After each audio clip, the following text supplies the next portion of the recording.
You look like you were sailing to the finish line, and now you're sitting here with me. How are you feeling right now? A little depressed, a little bummed, obviously, and I think I got a little too high in the game. You know, What do you mean, too high? I was like, you know, obviously I fought from the bottom, and I got to where I got, and you know, I was almost spending that money inside that house. You know, I was getting a little too confident with myself, and things were really rolling my way, and maybe I made some choices that I would have took back, you know, in hindsight. But like what? Like looking back now, what mistakes do you think you made?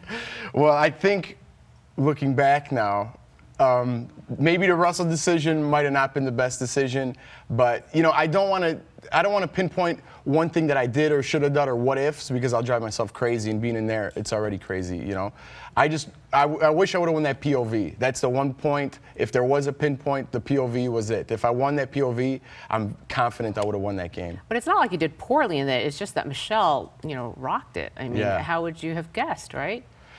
I mean, you can only control your destiny so much in those games. Right. You know, it's more like strategic moves you have to make correctly. Well, I think if Michelle wouldn't have won, if anyone else would have won, I think Michelle would have went home. I really do. I think that in my heart. And if she was the only one, I had a 4-in-1 chance of, you know, taking, you know, being safe that week. And it didn't happen that way. It wasn't in the cards for me.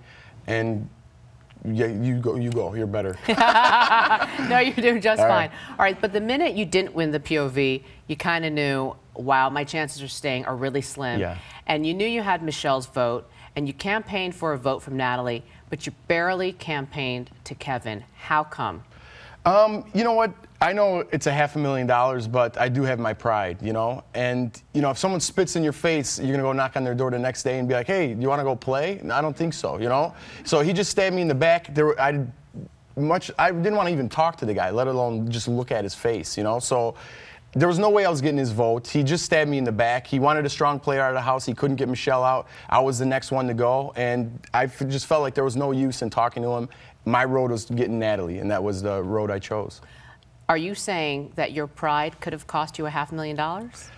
Maybe, you know. It's done a lot of things in my life, you know, for the negative. So chalk it up to another one. But, you know, I really thought I could get Natalie, you know, but Kevin just did not leave her side the whole week. I mean, literally, she took a shower and he was on that little couch and couldn't get a word in edgewise, you know, with her. And I thought maybe by... Thanks. I thought maybe by like spinning it a little bit with her family or boyfriend, something like that, that I could, you know, get her vote. And I thought that was a pretty nice speech I gave at the end. It was a good try. Yeah. It was a good try. Do you see her eyes flickering, like maybe? Yeah. You know? Yeah. I thought maybe I got her, but. How do you feel towards Kevin? You know what? It was a smart move. If I was in his position, I probably would have done the same thing. He did the right move for him. Actually, I take that back. No, I wouldn't have. You know, he did the right move for him, and that was the way he played. He had one opportunity in this game to make a move, and that was the one he did, you know, which is stab someone in the back. I guess that's the game. That's what people expect in this game. It's not the way I went about playing it, you know, but some people play it like that. He didn't do anything the whole game. His first move, he stabbed someone in the back. I don't think he's going to make it to the final two, but if he does, I don't know, you got to live with that. You know, you got to live with how you make that money, you know, and if you're not going to make it the right way, how do you enjoy it? You know, that's the way I think. Why do you think he stabbed you in the back, and when do you think he made that decision?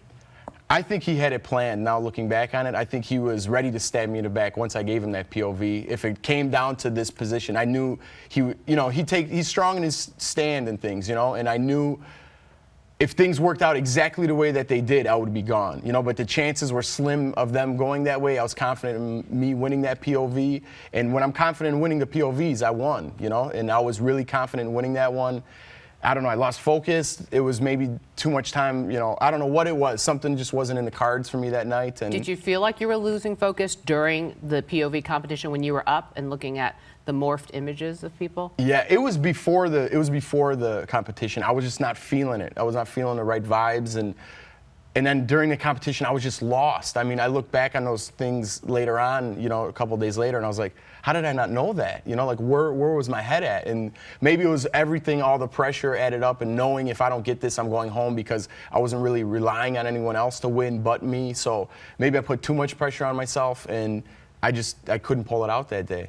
Do you tip your hat to Kevin right now, or do you think That's a lying, backstabbing snake. Yeah, 2. I tip my hat to Michelle, if anybody in that house. Why? She's a good player, you know. She came up with big moves, or not big moves. She came up with big wins when she needed to, and I respect that. You know, she won fair and square, that POV, and my hat's off to her, not to Kevin for stabbing me in the back.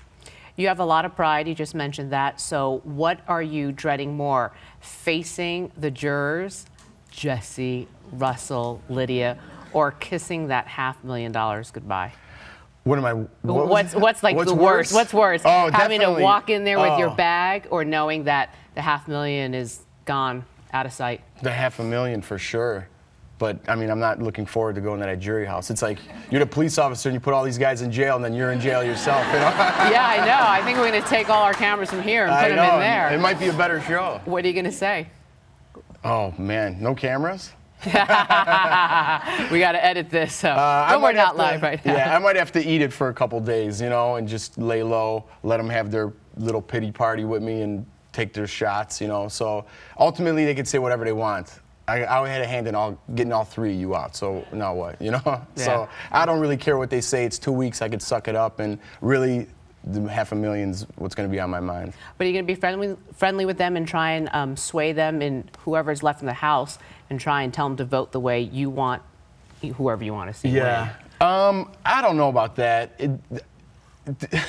I don't know about that. They're so tough to control anyway, you know what I mean, in their own mind, and they're so full of their ego and themselves that if I told them to do one I probably have a better chance of saying, don't vote for Jordan. They're like, oh yeah, I'll vote for Jordan. You know? Reverse psychology. Exactly. So that's the kind of people I'm dealing with in there. So I might take that in there with me. And then what happens when you get a little bit of power in that house, when you become HOH? What does that do to your mind? I think I was ready for the power because I didn't have it at any time, so I was like ready for it, and I saw what it did do to people. You know, when someone had the power, it changed them and it changed people around them. Just watching early on. So like who? Give me some examples. Ronnie. Well, Ronnie, not so much.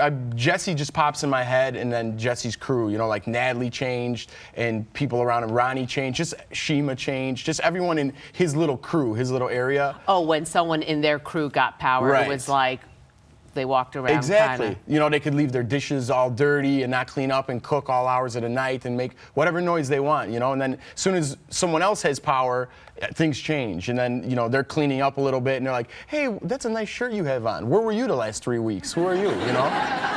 Does that copy real life a little bit? I guess it does, you know. People are followers in life. I'm definitely not a follower, and I proved it in that house. I went on my own. And, you know, people tend to, for some reason or another, follow people with money or follow people with the expensive cars, and it doesn't have to always be like that. You know, you could definitely make your own path in life and do what you want and still be happy just doing what you want to do. Are you going to try and take something from this experience, whether it's being on television, getting some fame or whatever it is, and try and translate it into your life back in Chicago? Like, what do you want to do now? Well, everything I do now, I want to make a positive, you know, take the positive out of it. And there's probably a ton of positives that are going to come out of this. And, you know, I just have to sit down and see which ones work best for me. And, I mean, even if it's going back to my, you know, work or whatever it is, it's fine. As long as I have a positive experience I could take with me. I have awesome stories that I could share. So it's all, you know, you have to take the positive no matter what the situation. And ultimately, I think you'll be happy. You're also taking a trip to Hawaii, which you got out of this. That's also positive. All right, now, okay, any chance Jordan's going to get on this trip with you? Oh, my God. That's the talk in the house. Everyone's asking that. But I don't know. I told her maybe. Maybe if she wins, she's got a little extra cash. Maybe we can work something out. You're no dummy. Well, you got some cash, too, right? You got $3,000? Falling out of the sky. Yeah, we saw you jamming it in your pants. Yeah, I was hoping that key was like another coup d'etat of some sort. I'm like, tell me what that key means, maybe I'm safe. I really thought to the last moment. Do you think you carried Jordan along in this game? And do you think if you do think you did, and if she wasn't in the game, she wasn't a factor, you'd still be in there right now? Like I said, I wouldn't change anything I did in that house. And I don't know what you guys saw, you know, during the season. Everything. I know. But, you know, she helped me more than words could describe, more than, you know, winning a game could describe. I won, you know, my share of, you know, games in that house. But on a day-to-day basis, she kept me sane, and I talked to her, kept my emotions in control, and just kept me sane. You know, there's no other word to describe it. So if there was a partnership there, it was 50-50, and I wouldn't change a thing with that. How's she going to, aw. Yeah. How's she going to do without you now? Again? You know, I taught her all about being positive and looking at the positive things, and I told her which direction to go in this house. You know, grab onto Michelle. Michelle's the strongest player. Michelle really could ultimately win this thing, and Jordan really legitly has a good shot of getting into the final two. I really believe that. We're going to see what she's got. Yeah, we will. Thank you, Jeff. Thanks, Julie. Good luck to you.